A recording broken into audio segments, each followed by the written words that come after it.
अस्सलाम वालेकुम स्टूडेंट्स। आज हम एक बहुत ही इंपॉर्टेंट चीज डिस्कस करने जा रहे हैं चैप्टर नंबर 12 कार्बोनिल कंपाउंड में से, जो कि हैलोफॉर्म रिएक्शंस हैं। इसी में हम स्पेसिफिकली डिस्कस करेंगे iodoform test. First of all तो मैं आपको ये बताता चलूं कि व्हाट आर हैलोफॉर्म रिएक्शंस। देखिए, जनरली मेरे पास टर्म है CH3, इसके लिए हम हैलोफॉर्म इस्तेमाल करते हैं। टर्म हैलोफॉर्म एक जनरल टर्म है, आपको पता होगा जी। CHF3, CHCl3, CHBr3, CHI3, आपको पता है जी। इसका नाम तो क्लोरोफॉर्म है, तो मैं इसी रेफरेंस से सारे क्लोरोफॉर्म, अगर यहां पे फ्लोरीन हो तो हम इसको फ्लोरोफॉर्म कह देंगे, अगर ब्रोमीन हो हम इसको ब्रोमोफॉर्म कह देंगे, अगर आयोडीन हो तो हम इसको क्या कह देंगे, iodoform.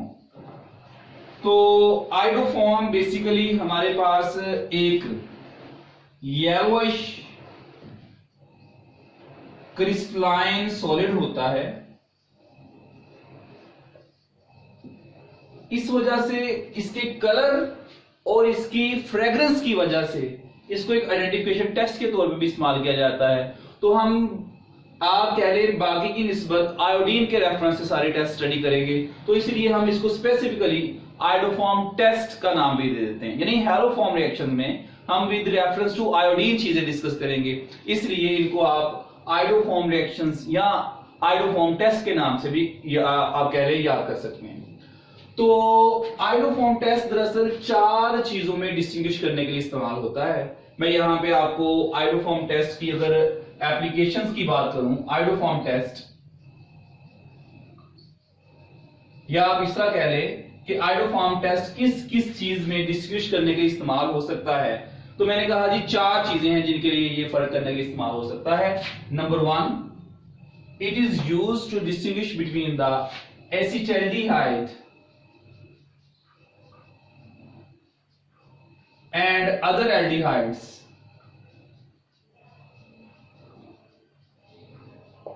It is also used to distinguish between the methyl ketones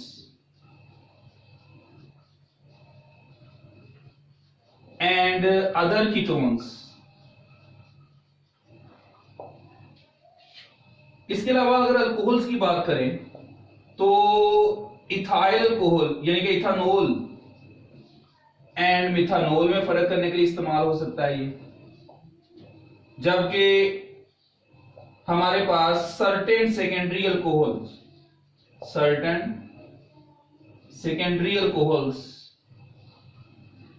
मैं नाम दे देता हूं जी 2 अल्कोहल्स एंड अदर अल्कोहल्स, इन चीजों में फर्क करें। ये मैंने 4 कैटेगरीज लिखी हैं जिनके लिए आइडोफॉर्म टेस्ट इस्तेमाल हो सकता है। अब आप लोगों ने देखना है कि इन चारों कैटेगरीज में हम आइडोफॉर्म टेस्ट को किस तरह से यूटिलाइज करेंगे और कौन सी चीज आइडोफॉर्म टेस्ट पॉजिटिव देगी, और इनके लिए शॉर्टकट आइडेंटिफिकेशन पॉइंट क्या है। आपके पास ऐसा क्या ट्रिक है जिसके जरिए आप देखते ही पहचान जाएंगे कि ये चीज आइडोफॉर्म टेस्ट पॉजिटिव देगी, ये चीज आइडोफॉर्म टेस्ट पॉजिटिव नहीं देगी। मैं यहां पे ये चारों रिएक्शंस एक सीक्वेंस से लिखूंगा और आपको इन चारों रिएक्शन में बाद में कॉमन चीज नजर आएगी, तो वही कॉमन चीज दरअसल हमारे पास आइडेंटिफिकेशन पॉइंट होगा। तो गौर कीजिएगा बात पे जरा। एसिटाल्डिहाइड क्या होता है?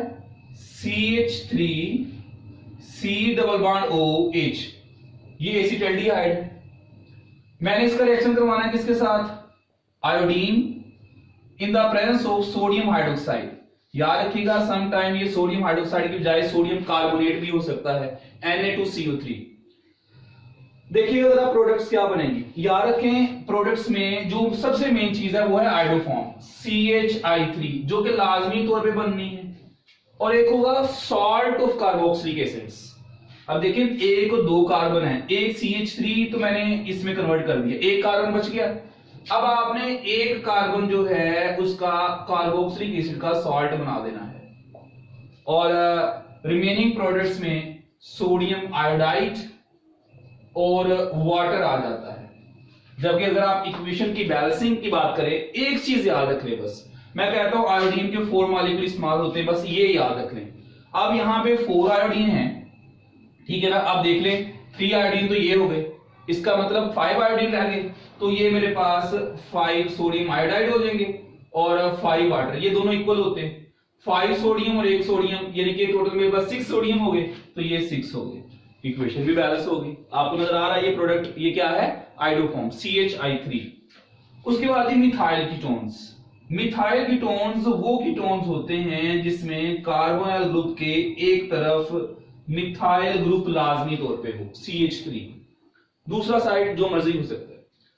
इसमें भी वही चीज है, आयोडीन और सोडियम हाइड्रोक्साइड या सोडियम कार्बोनेट, क्या बन जाएगा, CHI3। और अब आइडोफॉर्म तो बनना है, हमारे पास कितने कार्बन वाला कार्बोक्सिलिक एसिड का सॉल्ट बनना है, डिपेंड करता है इसमें कार्बन कितने हैं। एक कार्बन तो आइडोफॉर्म में, एक कार्बन ये हो गया, तो हम यहां पे लिख देंगे RC≡OONA, ठीक हो गया। बाकी सारी इक्वेशन हमारे पास वैसे ही है और बैलेंसिंग भी बिल्कुल उसी तरह से आ जाएगी। ये 6 मॉलिक्यूल्स हो जाएंगे, ये कितने हो जाएंगे जी, 4। तो आप देख सकते हैं इसमें भी आइडोफॉर्म बन गया, जो कि येलो क्रिस्टलाइन सॉलिड होता है।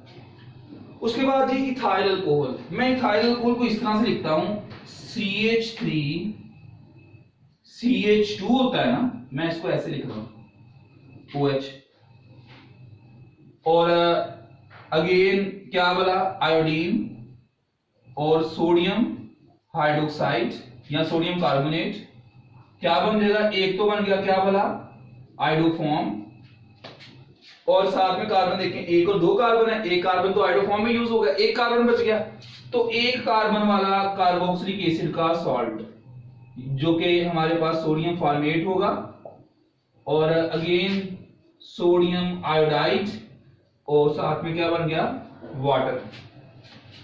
आप चेक करें जरा बैलेंसिंग, इसमें बैलेंसिंग में थोड़ा सा हमारे पास फर्क आता है। हम लोगों ने यहां पे 4 की बजाय 3 आयोडीन के मॉलिक्यूल इस्तेमाल करने हैं, तो इसका मतलब 6 आयोडीन, 3 ये हो गए, तो ये 3 हो जाएंगे, ये 3 है तो डेफिनेटली ये भी 3 है। तो सोडियम कितने यूज हुए, 3 और 1 4 हो गया, तो ये 4 है, ठीक हो गया। सर्टेन सेकेंडरी अल्कोहल, मतलब कुछ सेकेंडरी अल्कोहल है बस। अब कौन सी अल्कोहल, ऐसी सेकेंडरी अल्कोहल जिसमें OH कार्बन नंबर 2 पे लगा हो, सिर्फ वो वाली 2 अल्कोहल मैंने इसलिए साथ में लिख दिया है। तो मैं यहां पे लिख देता हूं जी, ये CH3CH, ये ROH, आप देख सकते हैं कार्बन नंबर 2 पे OH आ रहा है। बैलेंसिंग बिल्कुल उसी तरह से होगी जिस तरह से ऊपर वाली मैंने इथाइल अल्कोहल में की है। प्रोडक्ट्स में अगेन क्या बना, आइडोफॉर्म, साथ में सॉल्ट ऑफ कार्बोक्सिलिक एसिड, कितने कार्बन है, 1 और 2 और 3, एक तो आइडोफॉर्म और 2 बच गए, तो ये अल्काइल चेन हो गई, डबल बॉन्ड ONA हो गया,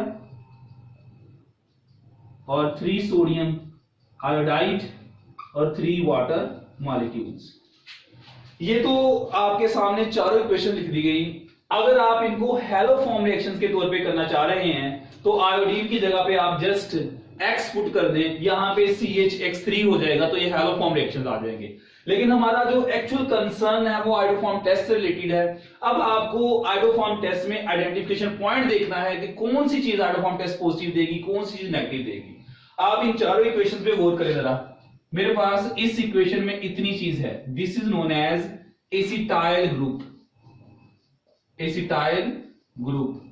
तो आपने याद रखना है कि एल्डिहाइड और कीटोन में जिनके पास ये एसिटाइल ग्रुप होगा वो आइडोफॉर्म टेस्ट पॉजिटिव देंगे, जिनके पास नहीं होगा वो आइडोफॉर्म टेस्ट नेगेटिव देंगे।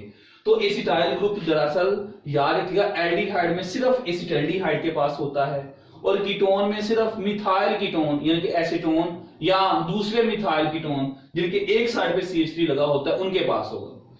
जबकि अल्कोहल्स, आप अल्कोहल में भी चेक करें, यही चीज, यानी मैं ना इन चारों पे एक कॉमन चीज एक बताता हूं फिर आपको।